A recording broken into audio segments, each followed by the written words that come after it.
rest in peace, Rich Homie Quan, man. It always, I tweeted this as well too. It always stings when like people your age die, bro. Like, first of all, I just don't, and I don't want to get too morbid. I'll keep it light for now. But like death is a concept that I meditated on a lot, yo. Like I think about more, and it's not like in a dark, depressive way, but I think there's a healthy, to be honest, man, I think there's a healthy amount of contemplation that we should all give the thought of our mortality, man. Like just realizing like, hey man, you could go at one point, man. So every time I see news about people that passed away around my age, of course, Rich Homie Quan was 34 years old. Of course, I'm 35 years old. Anytime I hear news about somebody passing away, bro, that's around my age, I feel away. It stings a little bit more. It stings a little bit more as opposed to somebody that you're hearing. All life is the same. I'm not saying anybody's death should, outweigh the other, but it always stings a little bit, man, when it's just like, damn, that could have been me, bro. Like, bro lived, assuming, of course, born in 89, born in 90, 1989, 90, we kind of somewhat had the same growing up, to a degree, right? Of course, like, we all probably watched Nickelodeon, we all probably watched, WWF wrestling when it was WWF wrestling, so it's just like, we somewhat walk the same trajectories, what I'm saying, as somebody, we've experienced life 33 years, 34 years, 35 years. So it's just like, damn, to hear somebody's time stopped, right, and came to an end, that's what always kind of stings a little bit. It stings a little bit when it's like, damn, bro, like that's your age group, as we would say.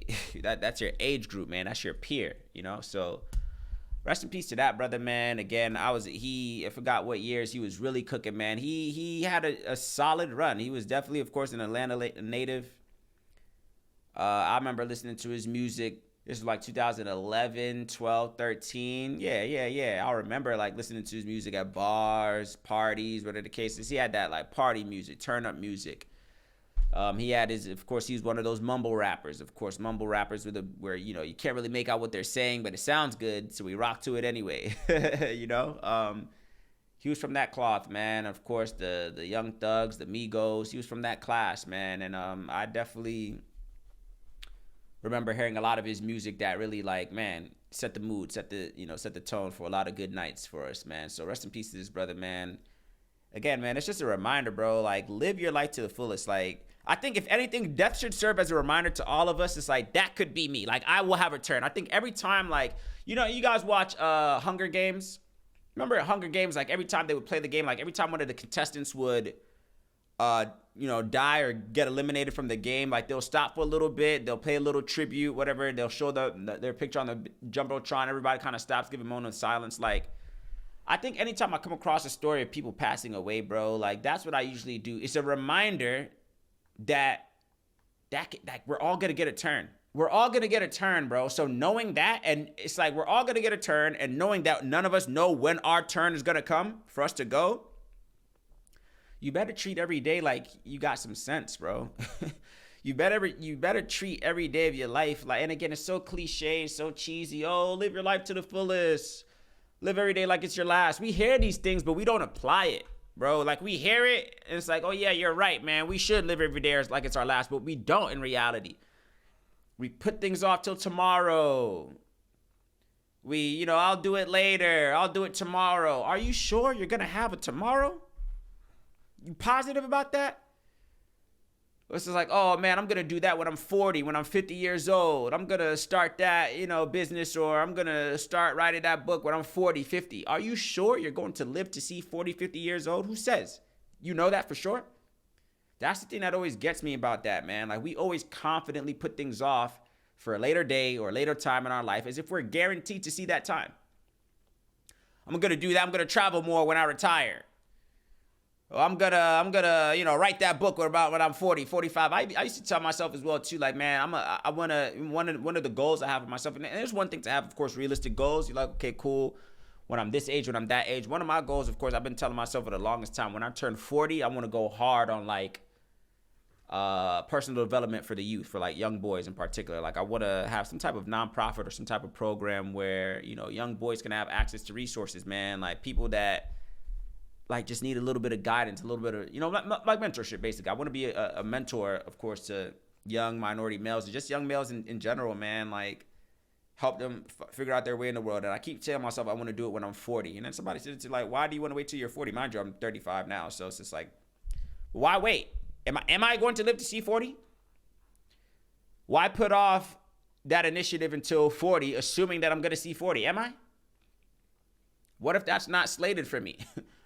What if I'm not? What if it's not, you know, the good Lord doesn't got me down for 40? What if he, you know, whatever the case, if you get what I'm saying. So let this be a message of all. Again, rest in peace, Rich Homie Quan, man. Like, of course, you know, there's rumors about, I don't know if it's been determined as fact just yet, but there's rumors about how he died, which is a whole nother topic as well, too. I won't necessarily get into that now, but, you know, there's speculation about, you know, the means of how he passed away. That's another thing we have to be more mindful of, man. Like, if it was indeed drug related, let's just have a reminder that the drugs of today are not the drugs of before, you know, and this is not me saying that any type of drugs are necessarily good, but I know people have their vices, right? Everybody has their thing. So there's speculation about like how he passed away, you know, what it was, what the case, and I don't know it to be fact. That's why I'm, you know, kind of being mindful with my words, but the body is the temple, as they say, man. Like, I get it. We all have our vices. We all have our things to cope with the harsh realities of life. I get that, man. But a lot of things, man, it's just like, man, there's got to be an alternative. What's the alternative? You know, especially if you're a person of, you know, and everybody's life is valuable, but especially if you're a person of some type of stature, you know, some type of legacy, some type of impact on the world, man, we need you. You know, people that are actually out here, it's like health is wealth, as they say, man. Like, it's important to take care of ourselves so that way we can stick around for a little bit, you know.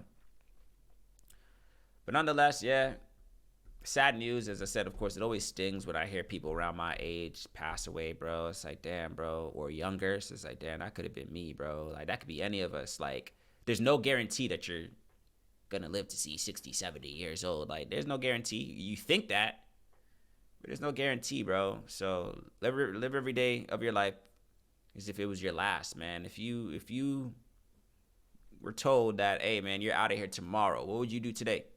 What conversations would you have with certain people? What realizations would you want to have for yourself, man? What things would you want to have established for yourself if you knew that, hey, I'm out of here tomorrow, you know? We got to start thinking like that. Me, honestly, every day to me is a race against the clock. Like, I'm finding myself moving with a sense of urgency nowadays. It's just like, man, there's no time. I'm always telling myself there's no time. And it's a good or bad thing. Again, I think there's a healthy way to go about that where you don't want to, you know, burn out. You don't want to, you know, cause unnecessary anxiety or anything like that. But I feel like there's a clock. I feel like there's a clock that, and in reality it is. If we really want to think about it, there's a clock ticking that we can't see. That's the scary part. All of us have a clock ticking over our head that we can't see. And when that clock goes, it's done. You understand? So it's like I'm being more aware of that clock that I can't see above my head, bro. I don't know how much time is on that clock is basically what I'm saying. You see what I'm saying? I'm living my life nowadays as if like, hey, man, there's a clock above my head and I don't know when it's going to hit zero. I don't know when that clock is, when the buzzer goes off on that clock, bro. I don't know when. Is it going to go off tomorrow? Is it going to go off in 5 years? Is it going to go off in 10 years? None of us know. But some of us are out here playing, chilling, as if we know, like, oh, yeah, I can see the clock. I got plenty of time on the clock. You know that for sure? Shit. Right now, bro, I'm moving like, hey, man, there's a clock over my head. I don't know when that joint's going to hit zero, but I know I'm trying to put as much points on the board before my time is up. That's my mindset right now, bro. And I would suggest that's a mindset more of us should embrace. Let these passings, people we know, these celebrities, people we don't know, our family members, just anytime you hear, like, death in the world, man, let it be a reminder that all of us are going to get a turn. All of us are going to get a turn, man. All of us are going to get a turn. So we should move with a little sense of urgency. Like, damn, for the fact that I don't know when I could go, let me put a little bit more pep in my step with the things that I want to, you know, take advantage of in this world, you know, things that I want to pursue, things I want to accomplish. I don't know when my time is up, so let me put some pep in my step. That's my mindset, man. At least whatever. I'm noticing a lot of people don't like talking about stuff like this, bro. Like at least the people. I mean, not that I talk to that many people, but I know people. Death is an uncomfortable topic. I get it. I understand. Nobody really likes talking about it. I have no problem talking about it. Honestly, I've embraced it. Like, embrace it. It's inevitable. Everybody's gonna get a turn. So I don't think it's a topic people should shy away from. Honestly.